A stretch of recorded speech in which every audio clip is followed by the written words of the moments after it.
Order! Order! You are an incorrigible delinquent at times. Behave yourself, man!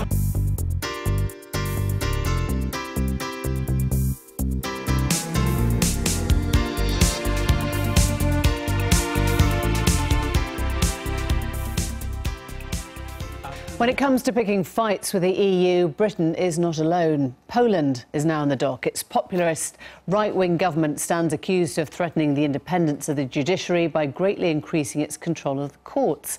This has led the European Commission to trigger an unprecedented Article 7 proceeding against Warsaw.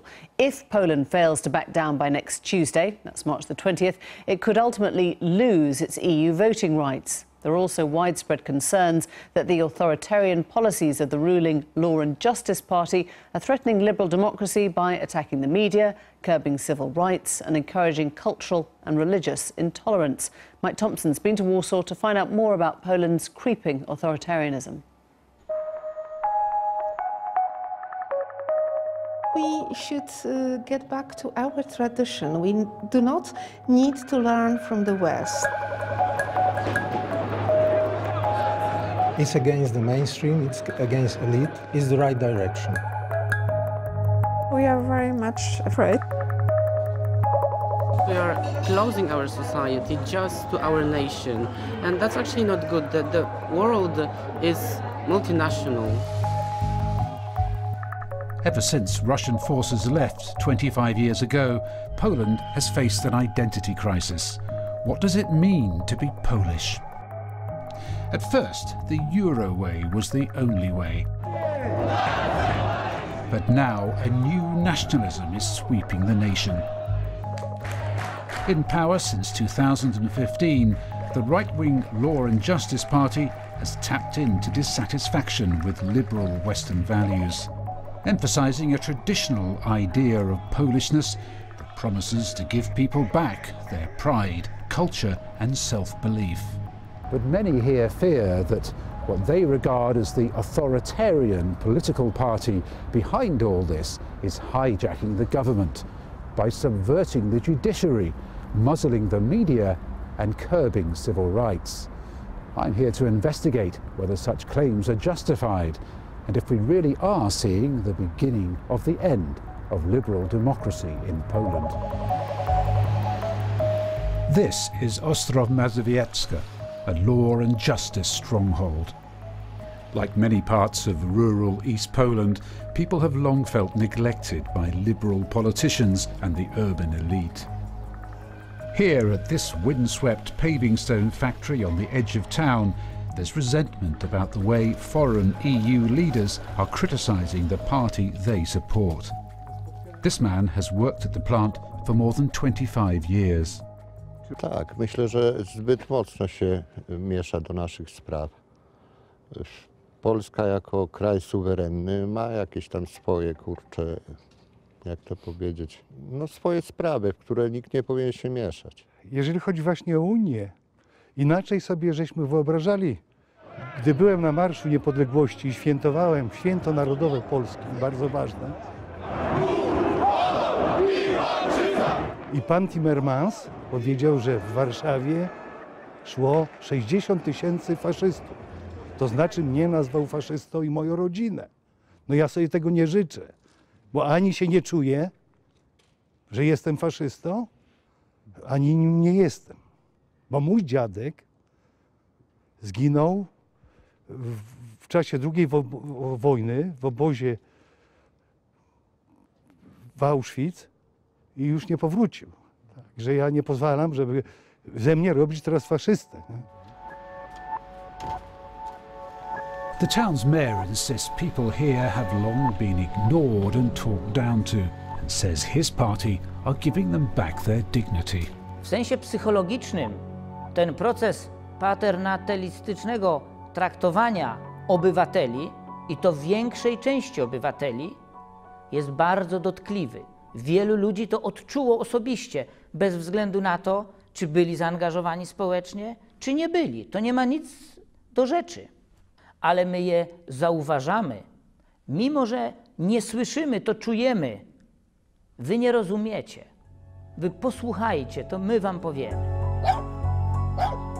pride, both personal and national, isn't the only thing being given to people here. New welfare payments for anyone with children is yet another very popular policy. 27-year-old Monica, struggling to raise 3 children in her tiny flat, has long felt let down by politicians, but not anymore.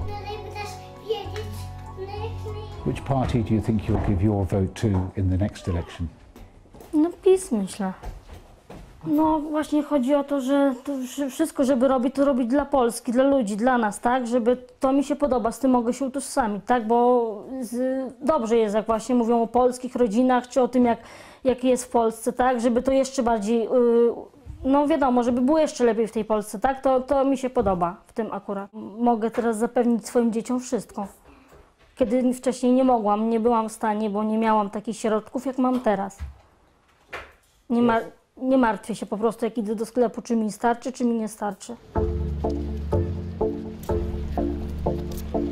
This gathering in the capital of older urbanites looks a world away from those in rural Ostrov Mazowiecka, but appearances can be deceiving.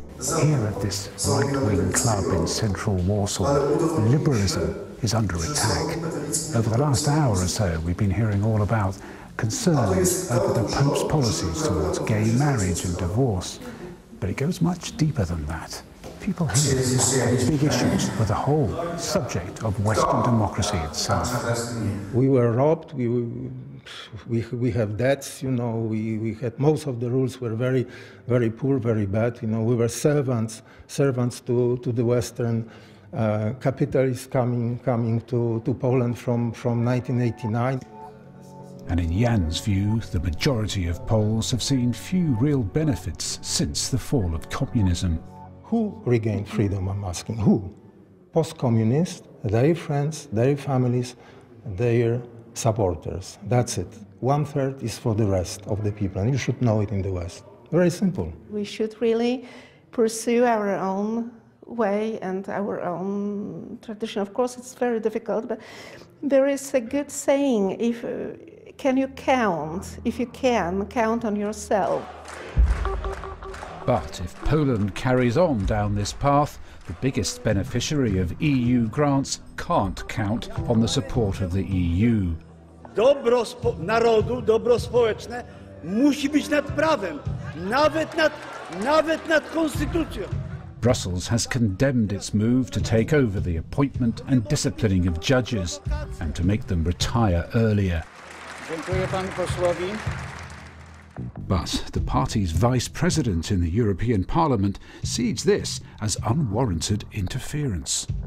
Mainly when I'm talking with my colleagues in European Parliament, I always say, okay, you are criticizing Poland, look at your country. I cannot accept situation when the people from the other countries which are not informed about situation, they do not speak Polish, they do not visit Poland, and they compare the situation of Poland to Russia, Turkey, I don't know, to different undemocratic countries. Some believe the government is playing on Poland's many reminders of invasion to blame foreigners for its current woes. This government needs enemies. They are in desperate search for enemies. Each and every month they invent a new enemy. The European Union is one, of course Germany is number one. It is a very successful mechanism for attracting people. And the name of the game again with this electorate, as I described it, is the kind of simplicity, right? They are proud of being a Pole, that there is this megalomaniac history being proposed, offered anew, which not necessarily is a real history. Civil rights groups have come to fear that they're on this list too. Through these doors is the offices of a women's rights charity. Just a few months ago, police went through here, up the stairs, and raided the office, taking with them dozens of confidential files, none of which have yet been returned. Of course, it was very shocking for us, and we are very scared, especially that it was the day when we have also clients in all of our offices. And when the police came, they took not only all the financial documents, but also the documents concerning this very sensitive data of our clients. So sometimes we think how big impact it had not only on us and our situation and trust of, but also on the trust of our clients, how safe they feel. Ms. Novakoska suspects that her organisation's biggest crime is championing women's rights rather than the kind of traditional family values espoused by the Polish Prime Minister. So how is this all being allowed to happen? Społeczeństwo dojrzewa wolno. Przez te 30 lat bardzo zaniedbano sferę socjalną. I teraz to się mści. Dlatego, że ludzie powiadają, dobrze, wolnością dla, bo ja wiem, genderowych aspiracji kobiet nie nakarmimy dzieci. Neither will campaigns backed by this judge to keep Poland's judiciary independent. But why is the government so intent on eroding this? Ale władza, proszę pana. Władza. Dlaczego się manipuluje mediami? No, żeby media były posłuszne. Dlaczego się manipuluje ludźmi? Żeby się ludzie nie buntowali. Dlaczego chce się, żeby sędziowie nie byli za bardzo samodzielni? Żeby orzekali tak, jak to założył polityczny projekt. Law and Justice have insisted that all they're doing is redressing a long-standing liberal bias in the country. But is it not really a naked power grab? This was in your questions about fundamental rights, about civil rights. I can assure you, they are not in danger in this country. Professor Makowski believes things can't go on the way they are indefinitely.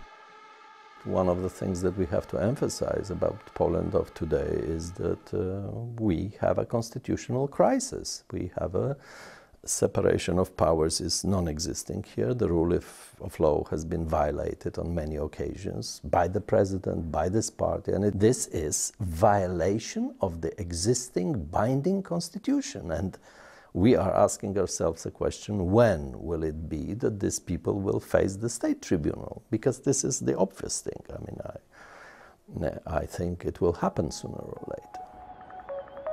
Poland's radical policies are flying high for now, kept aloft by popularist answers to the nation's identity crisis and the woes of its marginalised rural poor.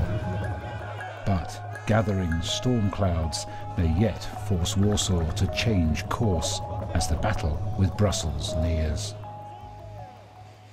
Mike Thompson reporting. We did ask the Polish government for an interview. No one was available this evening. I've been getting away with it all my